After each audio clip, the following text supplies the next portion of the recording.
Welcome, welcome, welcome to the Business Owners Online Marketing Academy. This is the weekly group training for November 30th of 2020. And part one of the training covered,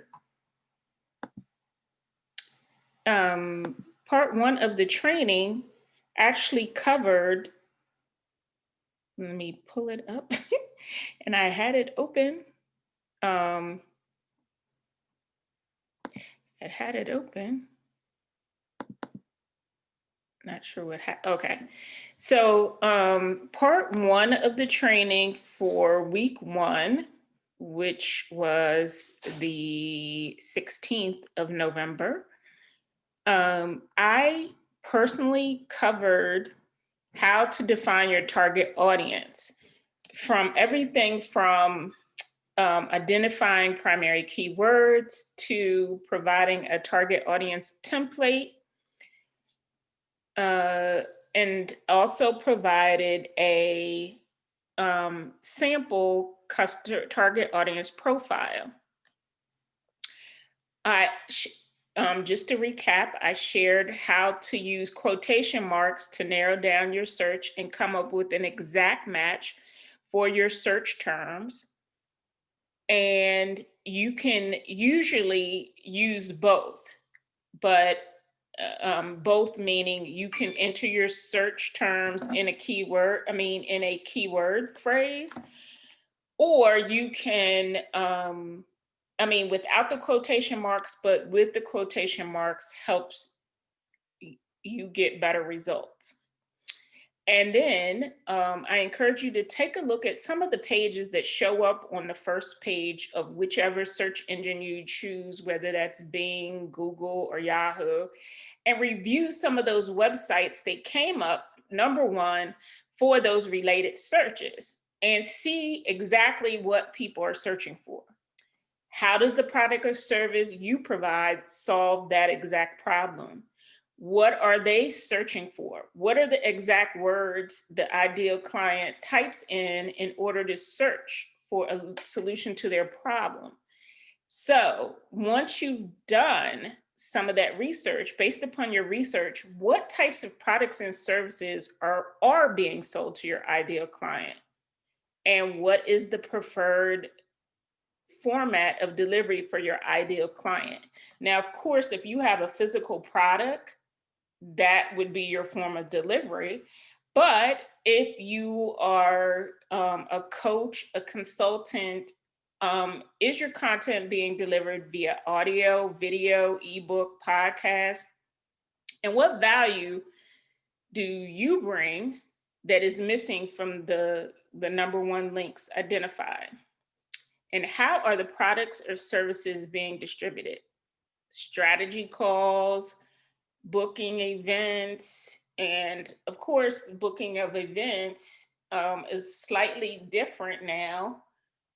People are being asked to speak virtually because of the pandemic.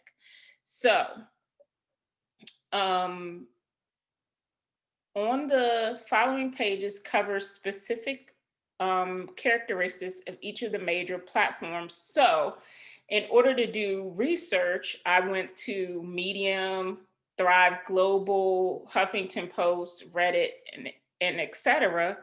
after using a keyword search. So after you've done that, you also might want to pair your primary keyword with an additional word in order to get different results. So I'll use social media, for example. Instead of just social media, I may enter social media training. I may enter social media marketing. I may enter social media addiction. So each of those additional words will bring up a different result. So there's another thing that you may want to do is you want to evaluate the competition and the success in your niche. So despite people what may tell you, a little competition is actually good because it means there is a need for what you're offering in the market. So check to see if there are any groups with your primary keywords in Facebook, LinkedIn, if there are any Twitter lists. If you go to someone's profile, usually you can see what list they belong to. Are there any blogs on your particular area of expertise or product? And check online platforms for popularity of your topic. So Udemy, Linda, Skillshare, and actually Linda is now owned, it's now called LinkedIn Learning because LinkedIn actually bought it. Skillshare. So some of these, go to some of these platforms and see if there's a particular class on your topic. And of course, unless you sell fashion or something like that, then that may not, that may not be the platform, online learning platform. Unless, of course, it's like how to manufacture, how to work with someone overseas, how to source your product, and that type of thing.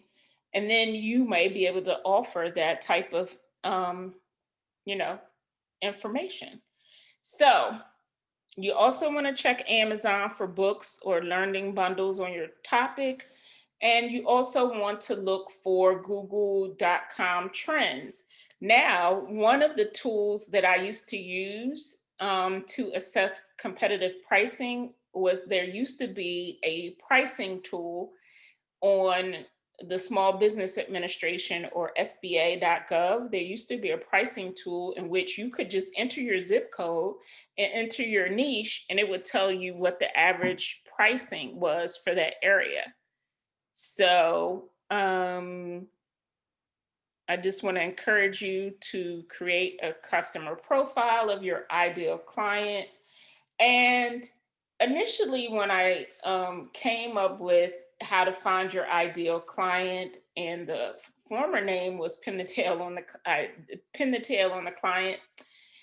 When I initially came up with that, I said to come up with 3 different profiles. But I think that you should just come up with one. And here's why. If you come up with 3 different profiles, it may be harder to challenge yourself to come up with content for those 3 different ideal clients, because if they were all the same, then you would only need one.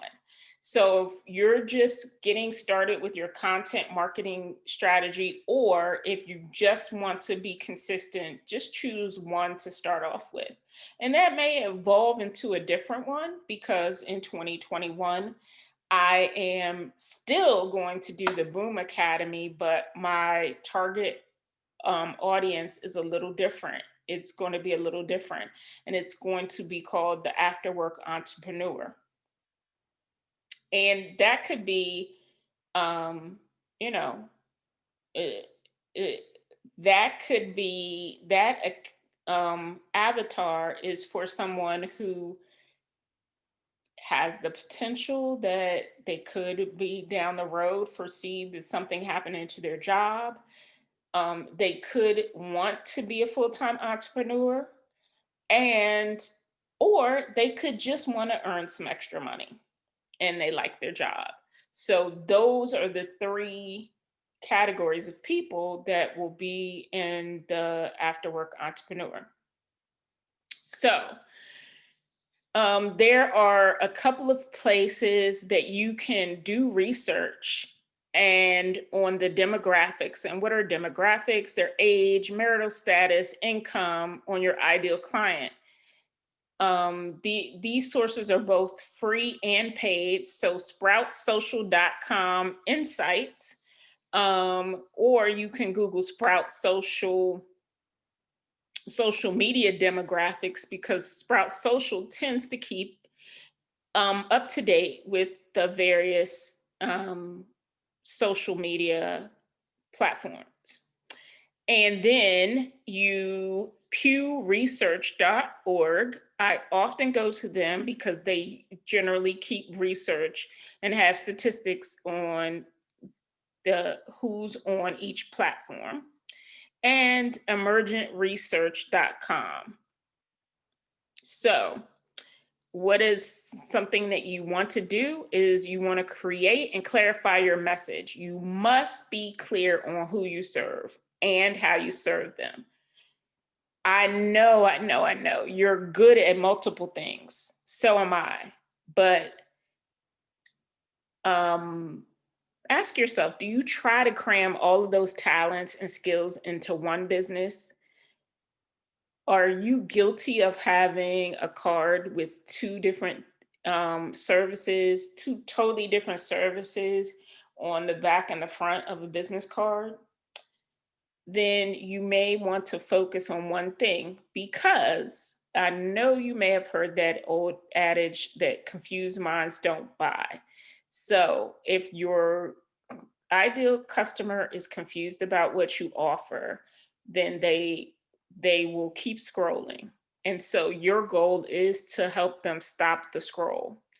So that because your ideal client is served by one of your many talents, that is one of the key reasons for creating one customer profile just to focus on.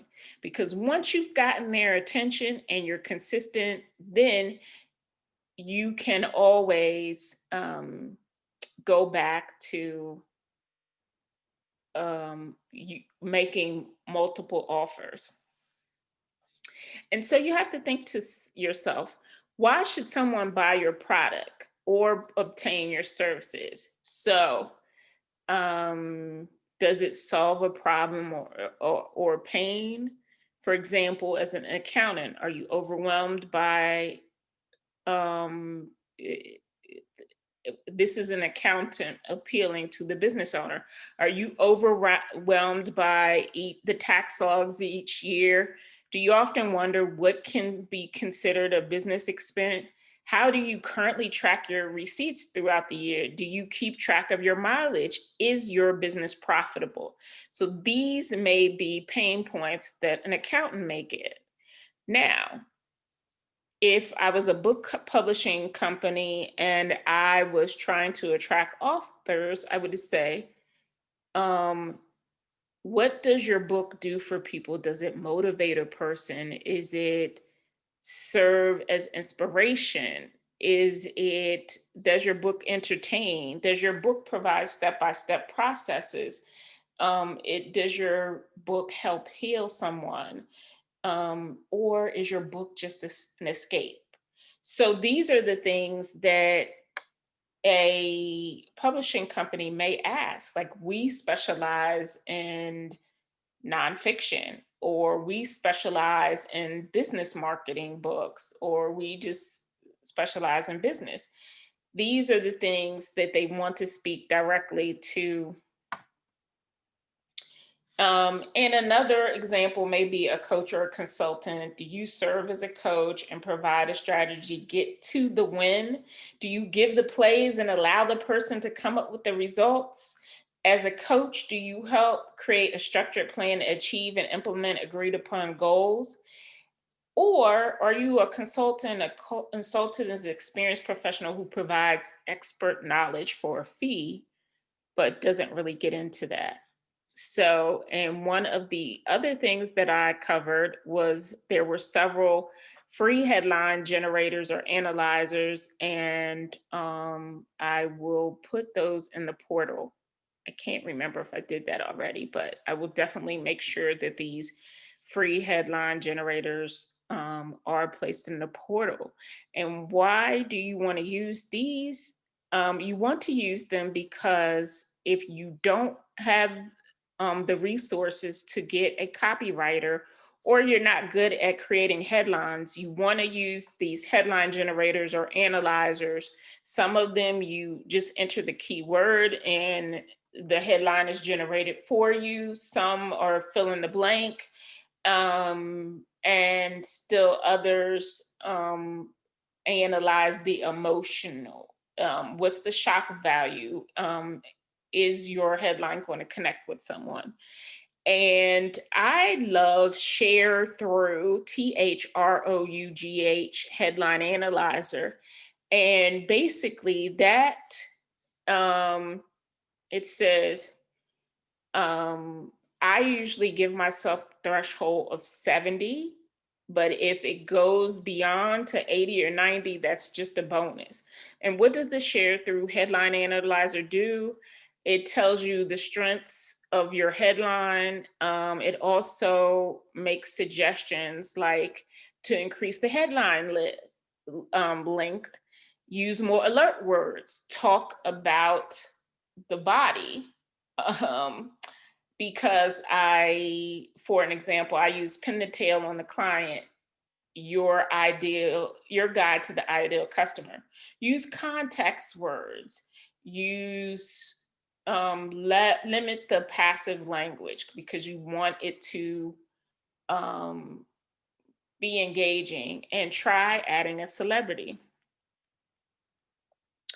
So there's also a sales letter generator, and I offer some books, Words That Sell and Phrases That Sell. So